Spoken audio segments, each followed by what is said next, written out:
Saudara-saudara pendengar yang kami kasihi dimanapun Anda berada, Anda kembali bersama kami dalam acara Telaga, Tegur Sapa Gembala Keluarga. Saya Gunawan Santoso dari Lembaga Bina Keluarga Kristen akan berbincang-bincang dengan Bapak Pendeta Dr. Paul Gunadi. Beliau adalah seorang pakar dalam bidang konseling serta dosen di Seminari Alkitab Asia Tenggara, Malang. Perbincangan kami kali ini tentang komitmen dan keintiman. Kami percaya acara ini pasti bermanfaat bagi kita sekalian dan dari studio kami mengucapkan selamat mengikuti. Rupanya ada kaitan yang cukup erat Pak Paul antara komitmen dan keintiman ini Pak Paul. Jadi ada di satu sisi kesetiaan tetapi juga ada keintiman di sana. Ini bagaimana Pak Paul hubungannya sebenarnya antara komitmen dan keintiman ini Pak Paul? Keduanya itu memang saling mengisi, saling menyuburkan, dan sangat-sangat terikat. Jadi pada akhirnya tidak mungkin kita ini mau membangun keintiman tanpa komitmen, dan tidak mungkin juga mempertahankan komitmen tanpa adanya keintiman. Nah, ini dua adalah sebetulnya unsur atau bahan yang membangun sebuah relasi yang kuat. Nah, kalau kita bicara keintiman, itu khususnya bayangan kita itu adalah hubungan antara orang yang berbeda jenis seks gitu Pak Paul ya. Antara pria dan wanita yang bisa masih muda, bisa sudah berkeluarga dan sebagainya. Ini apa kaitannya Pak Paul? Begini Pak Gunawan, saya kira kita perlu untuk membahas hal ini karena dewasa ini tampaknya kok makin banyak saja orang-orang yang makin kendor dengan batas-batas ya antara relasi perempuan dan laki-laki. Jadi misalkan di kalangan kawula muda dan juga bahkan di kalangan sebagian suami istri mulai berkembanglah sebuah istilah-istilah ya yang seperti hubungan tanpa status atau teman tapi mesra. Itu adalah istilah-istilah yang menggambarkan relasi antara dua orang tanpa komitmen, tapi masih tetap mau mencicipi keintiman. Nah, kalau hanya sebatas pertemanan, saya kira tidak apa-apa. Tapi kalau misalkan dalam relasi itu akhirnya terjadilah perbuatan hubungan seksual dan sebagainya, apalagi kalau mereka sudah menikah dengan orang lain, nah ini menjadi sebuah ladang dosa yang subur di tengah-tengah kita. Ya sebenarnya kan setiap kita itu mengharapkan ada keakraban atau keintiman itu tadi Pak Paul ya, dengan yang sesama jenis maupun yang berlawanan jenis gitu. Tetapi masalahnya untuk punya komitmen menjaga keakraban atau keintiman ini yang sulit buat kita itu Pak Paul. Saya kira ini adalah kodrat manusiawi kita Pak Gunawan. Kadang-kadang kita itu tuh tidak mau membayar harga untuk sesuatu yang kita inginkan. Nah, untuk mencicipi sebuah keintiman, kita harus membayar harganya. Dan harganya adalah sebuah janji keterikatan. Jadi, memang seharusnya itulah yang terjadi. Keintiman itu tuh bergerak dari umum ke spesifik. Dari luas ke sempit. Dari banyak ke satu. Atau dari inklusif ke eksklusif. Nah, dengan pergerakan itulah maka relasi itu berkembang ya. Jadi seperti kerucut ya, dari bawah itu lebar luas terus naik ke atas sampai akhirnya menyatu. Nah, seharusnya lah sewaktu relasi menjadi makin intim, maka komitmen antara keduanya juga makin menguat. Sehingga pada akhirnya keintiman itu nanti diikat oleh komitmen. Dan nanti pada akhirnya komitmen itu juga menambah kekuatan keintiman yang terjalin di antara kedua orang. Jadi sebenarnya kita itu tidak bisa intim dengan terlalu banyak orang gitu Pak Paul?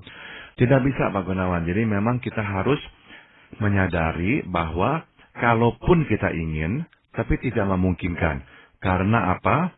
Kalau kita mau intim dengan lebih dari satu orang, maka kita itu akan merugikan salah satu pihak.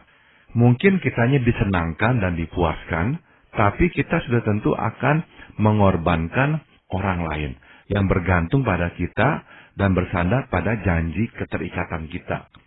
Sebab mungkin sekali dia memberikan dirinya kepada kita dalam keintiman karena dia percaya bahwa kita pun juga akan memperlakukan dia seperti itu. Nah, itu sebabnya Pak Gunawan sebagai anak-anak Tuhan kita mesti berhati-hati ya menjaga hati kita. Sebab kenapa? Sebab pada dasarnya setiap relasi sanggup atau berpotensi untuk berkembang menjadi sebuah relasi yang intim antara lawan jenis yang saya maksud. Jadi syaratnya sebetulnya hanyalah dua, yaitu adanya ketertarikan dan ketertarikan itu terus dipupuk dengan interaksi. Jadi kalau ada ketertarikan, terus kemudian kita menyediakan waktu, bergaul, berbicara dengan orang itu terus-menerus, maka tinggal tunggu waktu, maka relasi itu berkembang menjadi sebuah keintiman. Kita sebagai anak Tuhan harus menyadari hal ini. Jangan kita itu naif dan berkata, oh saya hanya teman-teman saja kok. Tapi kita sadari ada ketertarikan. Tapi kita tidak mau membatasi, malah terus menyediakan waktu untuknya, bersama terus dengannya. Tidak bisa tidak, relasi ini pada akhirnya akan bertumbuh menjadi sebuah keintiman. Maka kalau kita tidak mau menuju kepada keintiman, kita tahu kita sudah mempunyai komitmen dengan orang lain, maka janganlah kita memulai dengan orang lain, dengan orang ini, dengan berkata, oh saya hanya teman-teman saja. Tidak, selama ada ketertarikan dan dipupuk dengan interaksi, pada akhirnya itu akan berubah menjadi sebuah keintiman. Ya, tapi biasanya kita belum menyadari pada awalnya bahwa itu suatu ketertarikan, Pak Paul. Kadang-kadang perasaan itu muncul karena belas kasihan. Lalu kita datang mau menolong, kita mau menghibur dan sebagainya. Nah, dari interaksi yang tadinya berawal dari belas kasihan dan sebagainya, muncul ketertarikan. Dan ini kadang-kadang kita tidak menyadari bahwa itu sudah berubah gitu, Pak Paul. Bisa jadi ya, jadi memang ada awal-awal di mana kita tidak menyadari kita mempunyai ketertarikan, sebab mungkinlah murni ya benar-benar itu ingin menolong seseorang yang dalam kesusahan atau apa. Nah, waktu relasi berkembang menjadi sebuah ketertarikan, disitulah kita memang harus bertanya, apakah ini sebuah relasi yang boleh berkembang menjadi sebuah keintiman? Karena kalau kita misalkan sudah menikah, atau kita sudah mempunyai seorang pacar, sudah mempunyai komitmen dengan pacar tersebut, maka kita harus membatasinya. Kita tidak bisa naif dan berkata, ya nggak apa-apa kok, teman-teman saja kok. Namun di dalam hati masing-masing kita sebetulnya menyadari sudah ada ketertarikan. Nah, begitu ketertarikan terus dipupuk dengan interaksi, kunjungan, pembicaraan, SMS-an, dan sebagainya. Nah, tidak lama lagi, maka relasi itu menjadi sebuah relasi intim. Seringkali orang karena tetap mau menikmati keintiman itu, Pak Gunawan, dan tidak mau disalahkan karenanya menggunakan atau menamakan relasi itu dengan nama-nama yang lain. Kalau orang tanya, ini siapa nih? Teman. Ini siapa nih? Teman. Ada seseorang yang saya kenal dan saya tahu tinggal bersama perempuan lain yang bukan istrinya, karena mereka kumpul kebo. Ini memang terjadi di luar negeri. Setiap kali kalau ditanya, dia selalu berkata, oh ini teman saya. Oh ini teman saya. Dia tidak pernah mengatakan kata yang lain atau menggunakan istilah yang lain. Nah, sudah tentu, kenapa kok orang sampai berkata, oh ini teman saya, tidak mau mengakui bahwa ini adalah rekan perjinahan saya. Karena memang itu istilah yang terlalu gamblang, keras untuk menegurnya. Jadi itu adalah kecenderungan manusia, Pak Gunawan, kita itu akan menutupinya dengan nama-nama yang lain, supaya kita tetap bisa mendapatkan yang kita inginkan. Ya, kalau mengenai pertemanan, Pak Paul ya. Jadi memang sebelum pernikahan kan ini baru pertemanan, pacaran, tapi kan orang itu juga berpikir, saya kan belum tentu jadi dengan orang ini. Jadi ya saya sebut saja teman. Nah, sementara itu dia mencoba intim dengan orang-orang lain dengan harapan kalau nanti ini toh putus dengan yang tadi, dia masih punya cadangannya gitu, Pak Paul. Dalam hal seperti itu yang saya akan katakan adalah, kalau kita memang belum yakin, maka kita memang tidak boleh membangun keintiman. Jadi kita memang belum ada komitmen. Nah, kita pun tidak boleh membangun keintiman dengan dia. Dan dari awal kita juga sudah harus jelas dengan dia bahwa ini adalah sebuah relasi biasa, sebagai pertemanan biasa, tidak ada keterikatan apa-apa. Nah, dalam kapasitas sebagai teman seperti itu, saya kira memang kita bebas ya untuk bergaul dengan orang-orang. Dan siapa tahu ya di dalam pergaulan itu kita akan menemukan kecocokan sehingga akhirnya bisa menjalin sebuah relasi yang lebih serius. Yang salah adalah kalau kita sudah berjanji untuk menjadi pacarnya atau kekasihnya. Kemudian kita itu di samping dengan dia juga menjalin relasi dengan orang lain. Waktu pacar kita tanya, kita berkata, oh saya sama dia nggak ada apa-apa kok, hanya teman. Tapi sesungguhnya keintiman antara kita dengan teman itu sama dengan keintiman kita dengan pacar kita. Nah, kalau kita berbuat begitu, kita sudah menyalahinya. Yang benar adalah kita harus bereskan dulu dengan yang satu ini. Kalau memang kita menemukan ketidakcocokan, kita harus memang memikirkan ulang relasi ini nggak cocok lagi, ya udah mungkin harus putus. Nah silakan, tapi katakan secara terbuka. Jangan kita itu nanti menduakan atau mentigakan orang, berjalan sekaligus dengan 2-3 orang dan lihat mana tuh yang akan nanti bertumbuh.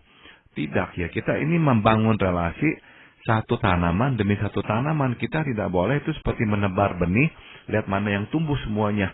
Kalau 5 tumbuh ya 5-5-nya tumbuh. Tidak, kita satu relasi demi satu relasi. Yang satu relasi ini tidak jalan, baru kita nanti membangun lagi sebuah relasi yang lain. Ya mungkin batasan yang sulit ditemukan khususnya oleh para pemuda nih Pak Pol ya. Keintiman itu yang disebut keintiman itu sampai sejauh mana? Kami hanya pergi berdua, makan bersama itu. Apakah itu sudah disebutkan sebagai keintiman gitu Pak Pol? Nah, kalau kita melakukan itu dan hanya dalam batas seperti itu dengan ada pengertian bahwa memang kita hanya pergi-pergi aja, tidak ada ikatan apa-apa.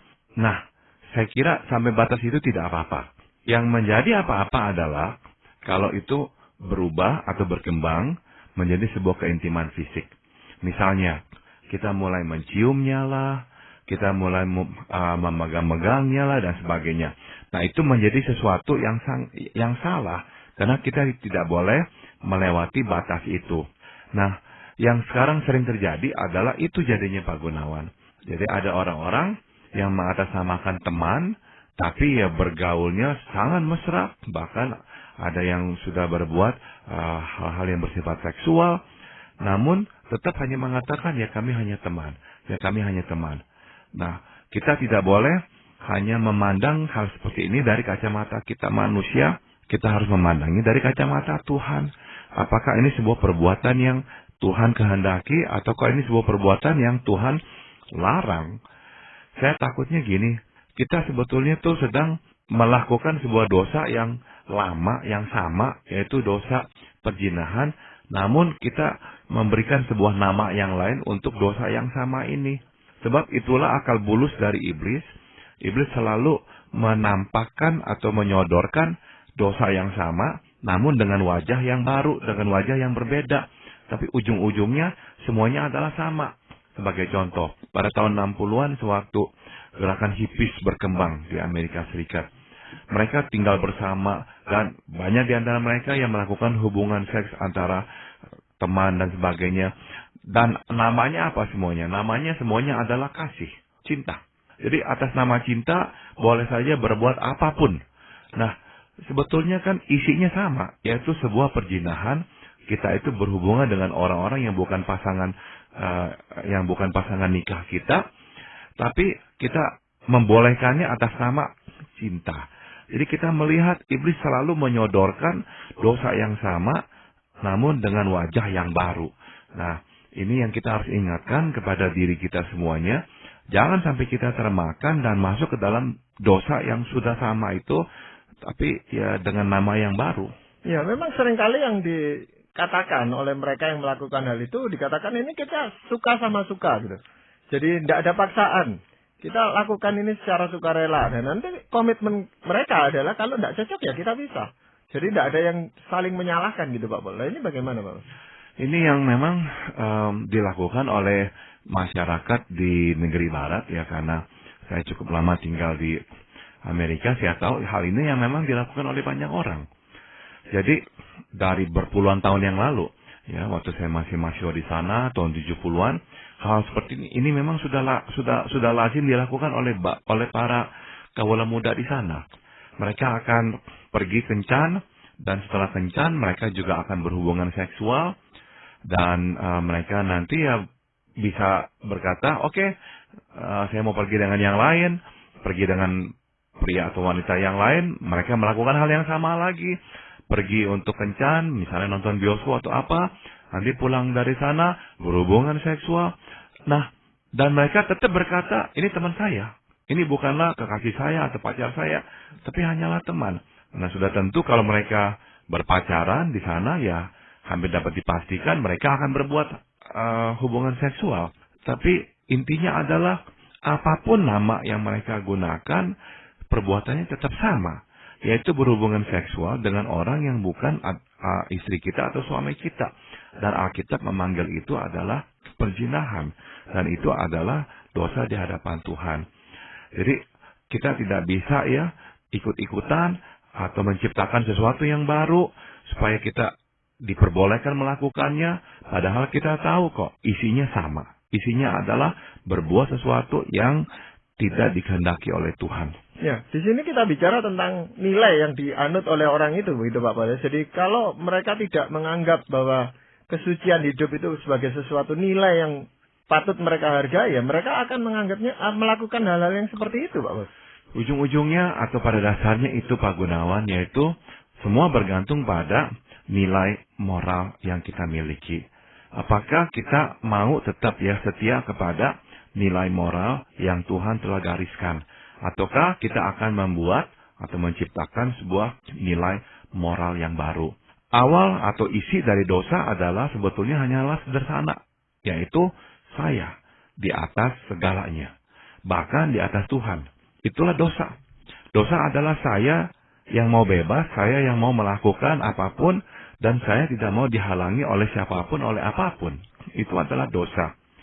Dan dosa akan menampakkan dirinya dalam pelbagai bentuk, ya. Nah, dalam kaitannya dengan para pemuda dewasa ini, salah satu dosa yang berat adalah ya ini, masalah hubungan dengan lawan jenis, apalagi dengan makin kuatnya serangan pornografi ke dalam kehidupan kita ini, maka dorongan-dorongan untuk berhubungan seksual menjadi lebih besar lagi. Maka ya dipanggillah atau dibuatlah sebuah nama-nama baru untuk para kaum muda ini bisa tetap mencicipi keintiman fisik tanpa harus membayar harga komitmen itu sendiri. Apalagi ya kita tahu ini berhubungan dengan Tuhan, ini tidak menyenangkan hati Tuhan, maka kita benar-benar harus taat ya kepada Tuhan dan tidak boleh menuruti keinginan diri sendiri. Berarti dalam hal ini yang namanya komitmen itu bukan hanya terhadap teman kita itu tadi, tapi komitmen kita dengan Tuhan, komitmen kita dengan masyarakat, komitmen kita dengan orang tua dan sebagainya. Banyak hal Pak Paulus sebenarnya. Betul, jadi dasarnya adalah sebetulnya sebuah komitmen terhadap Tuhan. Jadi kita berkomitmen untuk menaati kehendaknya. Dan kita hanya akan mencicipi atau menikmati keintiman di dalam komitmen kita kepada Tuhan. Nah, langkah berikutnya sudah tentu adalah kita juga harus mempunyai komitmen terhadap orang yang dengannya kita menjalin sebuah relasi yang akrab. Nah, dalam konteks ini ada dua unsur yang kita mesti perhatikan. Komitmen itu berdiri di atas dua tiang atau dua kaki ya, kesetiaan dan keterpisahan. Yang saya maksud dengan kesetiaan adalah bahwa kita akan bersamanya ya, meskipun kita belum menikah, masih dalam tahap berpacaran, tapi kita akan bersamanya dan tidak akan menduakan dia atau menjalin hubungan yang sama seriusnya dengan orang lain pada saat yang bersamaan. Jadi kesetiaan adalah benar-benar bahwa saya loyal, saya akan bersamamu, saya tidak akan melakukan yang sama dengan orang lain. Nah, inilah dasarnya, inilah kesetiaan. Kaki yang kedua adalah keterpisahan. Artinya, saya akan memperlakukan pasangan saya secara eksklusif, secara berbeda. Saya tidak akan memperlakukan dia persis sama dengan orang-orang lain, dan saya pun akan memperlakukan diri saya demi dia secara berbeda. Saya nggak akan membiarkan diri saya bergaul sama bebasnya dengan orang lain, karena saya sekarang sudah dan sedang menjalin relasi yang eksklusif dengan pacar saya ini. Jadi mesti ada aspek keterpisahan, mesti ada aspek yang membuat kita itu merasa bahwa relasi ini berbeda dari relasi lainnya. Ya, berarti pada masa pacaran sebenarnya itulah waktu yang tepat bagi pasangan-pasangan awal ini untuk membina atau menumbuhkan rasa kesetiaan dan rasa keterpisahan itu, Pak Bos. Betul sekali, ini adalah modal Pak Gunawan ya. Modal yang diperlukan nanti untuk membangun sebuah relasi nikah yang sehat. Sebab, bukankah kita mendengar ya ada pasangan nikah yang belum apa-apa, udah ribut, udah mau cerai. Kenapa? Salah satu alasan yang diberikan adalah, waktu masih pacaran pun, dia sudah tidak setia. Waktu masih pacaran pun, dia itu tuh udah punya 2 pacar, punya 3 pacar, di belakang saya nggak tahu, padahal dia punya pacar lain atau apa. Nah, bukankah pengalaman seperti itu akan menorehkan sebuah luka ya di dalam hati orang. Nah, waktu akhirnya menikah, maka luka itu mudah sekali untuk tergores kembali. Apalagi kalau melihat bahwa kok pasangannya seenaknya saja dengan orang. Nah, jadi sekali lagi ini adalah modal yang kita bawa ke dalam pernikahan. Sama seperti keterpisahan. Kalau kita itu tuh memperlakukan pasangan kita sama ringan dan entengnya, seperti kita memperlakukan orang-orang lain, pasangan kita tidak akan merasakan dia adalah orang yang khusus dalam hidup kita. Dan kalau kita pun memperlakukan diri kita juga seperti itu, seenaknya lah, diajak orang ya hayo aja, pergi aja lah. Pasangan kita akan melihat kok kita itu tuh nggak membuat dia khusus. Kok kita nggak mau memisahkan diri dari orang lain demi dia. Nah, akhirnya apa yang terjadi? Waktu sudah menikah, perasaan-perasaan ini bisa kita bawa. Dan akhirnya mudah sekali muncul kemarahan kalau misalkan masalah yang sama timbul. Dan kemarahan itu akan nantinya mengingatkan kita, memang dari dulu kamu selalu begitu. Dari dulu tuh kamu nggak pernah memperlakukan saya secara khusus. Dari dulu kamu pun juga dengan dirimu sendiri seenaknya. Nah, dengan kata lain, kita akhirnya masuk ke dalam pernikahan dengan membawa benih-benih yang tidak sehat ini. Nah, padahal ada pasangan-pasangan begitu yang mengatakan, ini nanti akan terselesaikan kalau kita menikah, gitu Pak Bos. Jadi biarkan aja ini terjadi sebelum menikah, tapi nanti kalau menikah kan dia akan berubah. Ternyata tidak, gitu Pak Bos. Betul, jadi apa yang kita tanam itu pada akhirnya akan bertumbuh. Jarang sekali apa yang telah kita tanam pada akhirnya akan terkikis dengan sendirinya. Tidak, kita memang harus bekerja keras ya untuk membangun sebuah relasi nikah yang sehat. Dan itu diawali bukan pada hari kita menikah. Itu diawali tatkala kita mulai membangun relasi dengan dia. Seperti apakah kita memperlakukannya? Apakah dengan kesetiaan? Apakah dengan keterpisahan? Nah, itu nanti yang akan melahirkan juga keintiman Pak Gunawan. Waktu kita berhasil membangun komitmen seperti itu pada masa berpacaran, waktu kita menikah, itu yang nanti akan melahirkan sebuah keintiman. Baik keintiman emosional maupun keintiman fisik. Karena apa? Karena pasangan kita dan kita juga akan merasakan aman. Bahwa sekarang saya ini bersama dengan orang yang saya tahu setia. Yang saya tahu memperlakukan saya dengan terpisah dengan khusus. Yang memang juga membuat dirinya itu terpisah dari orang lain demi saya. Ini menimbulkan rasa aman. Nah, dalam rasa aman seperti inilah, barulah keintiman bisa muncul. Maka kalau orang setelah menikah, misalkan mengeluh pacar, suami saya kok nggak sayang sama saya, atau istri saya kok nggak sayang sama saya, nggak bisa deket sama saya, nggak bisa intim sama saya. Mungkin kita harus mundur ke belakang dan bertanya, apakah kita telah melakukan bagian kita untuk memelihara keintiman itu, komitmen itu, sebab komitmenlah yang nanti melahirkan keintiman. Dan keintiman hanya bisa muncul, bertumbuh dengan sehat, kalau aman terlindungi di dalam ikatan komitmen tersebut. Ya, tapi sebaliknya juga bisa terjadi Pak Bos. Jadi semasa pacaran itu kelihatan sekali orang itu setia, orang itu punya keterpisahan dengan kita, memperlakukan kita secara khusus. Tapi setelah menikah justru keadaannya berbalik Pak Bos. Itu juga bisa, ya ada orang yang memang sebelum menikah memperlakukan kita dengan sangat khusus, tapi lama-lama tidak lagi. Memang itu berarti ada hal-hal yang muncul dalam pernikahan, mungkin pertengkaran kah, mungkin perbedaan yang belum bisa diselesaikan kah. Jadi hal-hal itu mesti nanti ya dibereskan. Barulah bisa keintiman itu dikembalikan ke dalam pernikahan. Ya, berarti ada suatu keterkaitan yang sangat erat antara keintiman dan komitmen ini Pak Bos. Betul Pak Gunawan. Ya, dalam komitmenlah maka keintiman itu bisa bertumbuh, ya. Dan keintiman itu akan bisa terus bertumbuh kalau dia dilindungi, terasa aman di dalam komitmen. Dan itu harus dilakukan oleh kedua belah pihak, atau Pak Pol, kan tidak mungkin hanya sepihak saja. Betul sekali. Jadi kita secara alamiah baru akan menyerahkan diri kita dengan lebih bebas kalau kita merasa aman. Ya, maka kita harus menyediakan rasa aman itu dulu ya, suatu ikatan, suatu komitmen.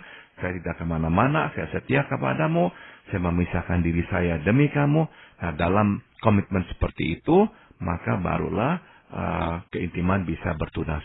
Ya, dan itu saling menjalin sehingga menjadi sesuatu kesatuan yang kokoh gitu, Pak Pol. Betul sekali. Maka dalam relasi nikah yang kuat, yang seperti itu, bertahun-tahun kemudian setelah mereka menjalani pernikahannya, kita melihat sebuah kesatuan yang sungguh-sungguh menyatu dengan sangat harmonis. Jadi memang ini sesuatu yang tidak mudah dilakukan, tetapi buahnya bisa kita nikmati pada saatnya nanti, Pak Pol. Betul sekali. Kalau kita sembarangan di masa-masa awal, kita tidak akan bisa menikmati buah itu. Ya. Dan sehubungan dengan ini, Pak Pol, apakah ada ayat firman Tuhan yang ingin Pak Pol sampaikan? Saya akan bacakan Amsal 19 ayat 22. Sifat yang diinginkan pada seseorang ialah kesetiaannya. Lebih baik orang miskin daripada seorang pembohong. Lawan dari kesetiaan adalah kebohongan, Pak Gunawan. Ya, jadi Tuhan menginginkan kesetiaan. Jangan kita itu ingkar janji. Kita sudah dekat dengan Dia, teruslah jagalah relasi ini. Setialah. Jangan kita akhirnya berbohong dan melukai hati orang yang kita kasihi. Ya Pak Pol, mungkin masih ada beberapa segi yang perlu kita bicarakan tentang komitmen dan keintiman ini. Dan ini kita akan perbincangkan pada kesempatan telaga yang akan datang, Pak Pol. Jadi terima kasih sekali untuk perbincangan kali ini. Para pendengar sekalian, kami mengucapkan banyak terima kasih Anda telah mengikuti perbincangan kami dengan Bapak Pendeta Dr. Paul Gunadi dalam acara Telaga, Tegur Sapa Gembala Keluarga. Kami baru saja berbincang-bincang tentang komitmen dan keintiman bagian yang pertama. Dan kami akan melanjutkan perbincangan ini pada kesempatan acara Telaga yang akan datang. Bagi Anda yang berminat untuk mengetahui lebih lanjut mengenai acara ini, silakan menghubungi kami lewat surat. Alamatkan surat Anda ke Lembaga Bina Keluarga Kristen atau LBKK, Jalan Cimanuk 58, Malang. Anda juga dapat menggunakan email dengan alamat telaga@indo.net.id. Kami juga mengundang Anda mengunjungi situs kami di www.telaga.org. Saran-saran, pertanyaan, serta tanggapan Anda sangat kami nantikan. Akhirnya dari studio, kami mengucapkan terima kasih atas perhatian Anda, dan sampai jumpa pada acara Telaga yang akan datang.